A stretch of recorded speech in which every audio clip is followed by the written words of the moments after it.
A'udzubillahi minasyaitonirrajim. Bismillahirrahmanirrahim. Alhamdulillahirabbil alamin. Wassalatu wassalamu ala asyrafil anbiya wal mursalin wa ala alihi wa sahbihi ajma'in. Subhanaka la ilma lana illa ma 'allamtana innaka antal alimul hakim. Rabbi ishrah li sadri wa yassir li amri wa hlul 'uqdatam min lisani yafqahu qawli. Assalamualaikum warahmatullahi wabarakatuh. Nama saya Muhammad Akram Syukri bin Zakaria, nombor metrik 072488 daripada program pengajian Islam ISM Usuluddin dan Kaunseling dengan kepujian. InsyaAllah di dalam video kali ini saya ingin membahas tentang tajuk kajian kami yang mana kami telah petik daripada satu video. Sebelum itu, saya bersama ahli kumpulan sekalian, pertamanya sekali kami ingin mendedikasikan ucapan ribuan terima kasih dan setinggi-tinggi penghargaan kepada pensyarah kami yang kami hormati, iaitu Dr. Engku Ibrahim bin Engku Wak-Zin, selaku pembimbing kami dan selaku pensyarah kami yang telah memberi tunjuk ajar serta penerangan yang amat dan begitu sempurna dari awal permulaan semester sehingga akhir tugasan ini, dan membuka ruang dan memberi peluang kepada kami untuk menyenapkan tugasan ini dengan jayanya. Seterusnya, video ini kami ingin membahaskan tentang, saya ingin mengulas tentang video seorang penceramah yang menyampaikan tazkirahnya tentang Allah SWT.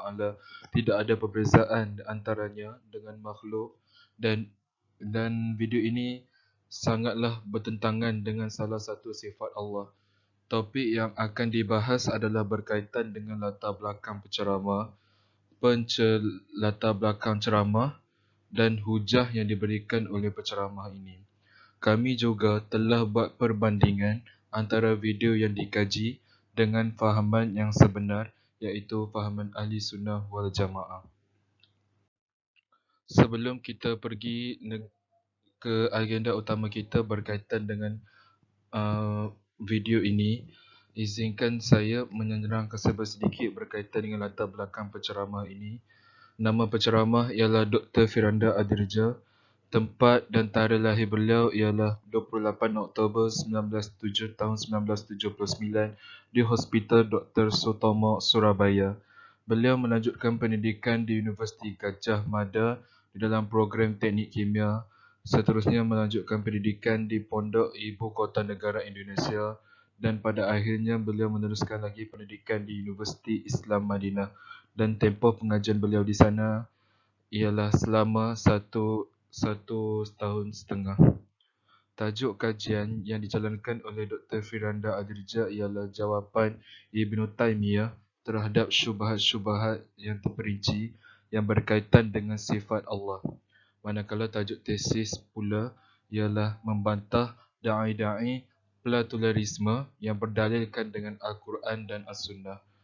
Nama ibu dan bapa beliau pula ialah Abidin dari suku Bugis, Sengkang, dan nama ibunda beliau pula ialah bernama Suwainda dari Surabaya. Seterusnya, untuk latar belakang ceramah pula berkaitan dengan video yang telah kami pilih. Tajuk video ialah Allah punya wajah, Allah punya tangan, Allah yang cakap.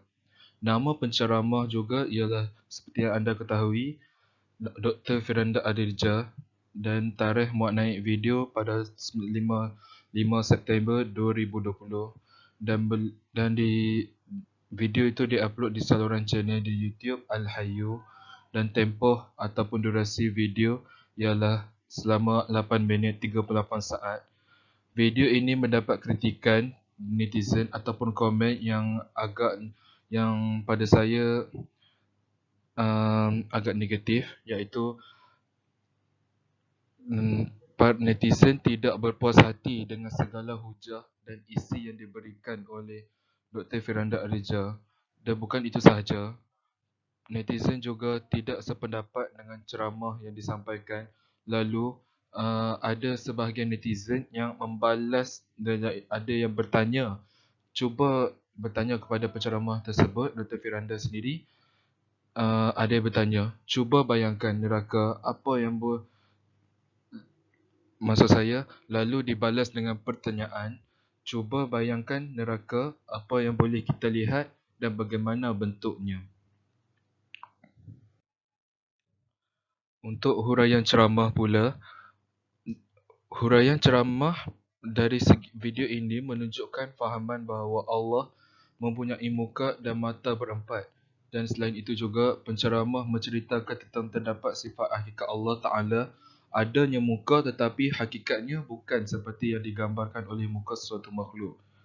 Dan pada suatu ketika, seorang wakil pelajar bertanya kepada seorang guru, adakah Allah itu berada di atas? Guru itu pula menjawab soalan pelajar itu yang Allah berada di mana-mana tetapi hakikat tangan ditunjuk ke atas langit. Allah Ta'ala memiliki wajah berdasarkan hadis Nabi SAW berpandukan ahli sunnah wal jamaah dan diskualifikasikan oleh sebuah hadis Nabi SAW yang menjelaskan tentang seorang Badawi yang baru saja memeluk Islam. Selain itu juga, ceramah ini menjelaskan hakikat Allah Ta'ala itu pada sifatnya yakni memerlukan zat. Contohnya, Allah ada tangan, bukan bermaksud tangan seperti sesuatu makhluk, tetapi ianya zat Allah Ta'ala itu sendiri.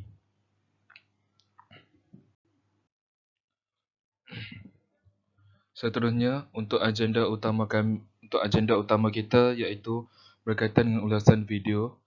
Secara keseluruhannya, kami sekumpulan tidak bersetuju dengan video ini kerana terdapat perkara-perkara yang salah dan unsur-unsur menyeleweng yang disampaikan oleh penceramah tersebut. Kenapa kami tidak bersetuju? Kalau dari segi melihat video itu, penceramah dia menolak sebahagian sifat Allah Ta'ala, iaitu sifat mukhalafatuhu lil hawadis. Kerana penceramah ada mengatakan bahawa Allah Subhanahu Wa Ta'ala berada di atas langit tetapi mempunyai wajah dan mengatakan Allah Subhanahu Wa Ta'ala itu bergantung kepada tempat dan waktu. Itu sangatlah tidak boleh diterima oleh masyarakat kita. Dan di samping itu, penceramah menolak sifat Allah secara tidak langsung, iaitu qidam, qudrah, qiyamuhu binafsihi Allah Subhanahu Wa Ta'ala. Allah tidak bermula dengan tiada, sedangkan setiap sesuatu selain Allah bermula dengan tiada. Ini membezakan Allah Subhanahu Wa Ta'ala dengan makhluknya. Selain itu juga, kita boleh kaitkan dengan falsafah. Falsafah Islam dan pemikiran yang dibawa oleh Hujatul Islam ini ialah falsafah yang merupakan falsafah yang tidak mempunyai unsur bid'ah. Makna falsafah ialah setiap usaha manusia untuk mencapai keyakinan mengenai makhluk dan juga keyakinan tentang kewujudan pencipta alam, iaitu Allah Subhanahu Wa Ta'ala. Dan di samping itu, saya ingin kaitkan berkaitan dengan satu tokoh ulama yang menyampaikan kata, iaitu daripada Syekh Nuh Ali Salman. Beliau mengatakan setiap benda baharu dibataskan dengan masa dan tempat. Ini sudah tentu bertentangan dengan yang dikatakan oleh Dr. Firanda Adilja, kerana sifat ini mustahil bagi Allah Subhanahu Wa Ta'ala dan semua sifat-sifat ini baharu serta dijadikan olehnya.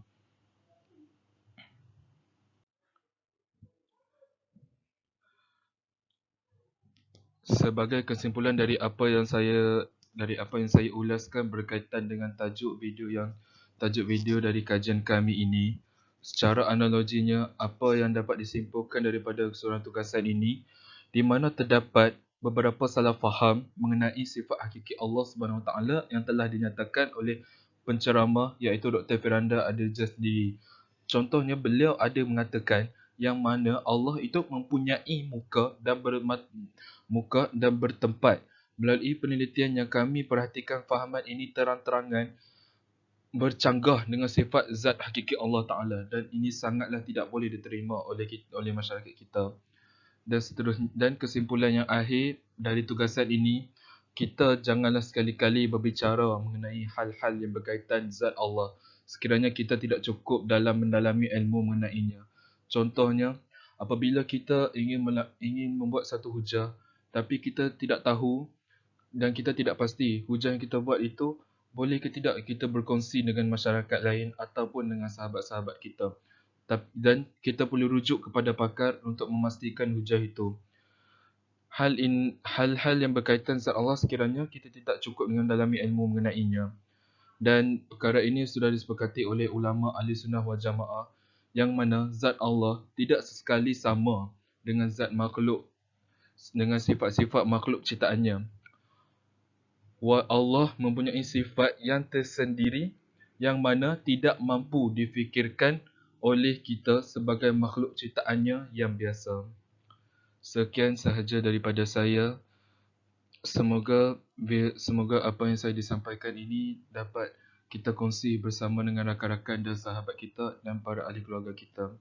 Wabillahi taufiq wal hidayah. Wassalamualaikum warahmatullahi wabarakatuh.